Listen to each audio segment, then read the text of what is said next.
సాధారణంగా ప్రధాని నరేంద్ర మోదీ పెద్ద పబ్లిక్ ఈవెంట్లు నిర్వహించాలనుకుంటే గుజరాత్ లేదా ఉత్తరప్రదేశ్లను ఎంచుకుంటారు. ఈ రెండు రాష్ట్రాల్లో ఎన్డీఏ ప్రభుత్వమే ఉండటం, బలమైన మద్దతు ఉండటం ప్రధాన కారణం.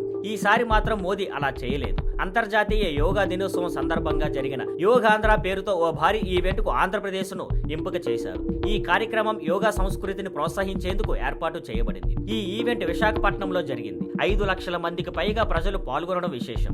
ఎలాంటి అవాంఛనీయ ఘటనలు లేకుండా ఘనంగా పూర్తవడం అందరి ప్రశంసలు పొందుతోంది. ఈ విజయానికి వెనుక ముఖ్య కారణం సీఎం చంద్రబాబు నాయుడు. ఈ ఈవెంట్ కోసం గత 30 రోజులుగా ఆయన ఏర్పాట్లను స్వయంగా పర్యవేక్షించారు. అంతేకాక నారా లోకేష్ ను ఏర్పాట్లను దగ్గరగా చూడమని పంపారు.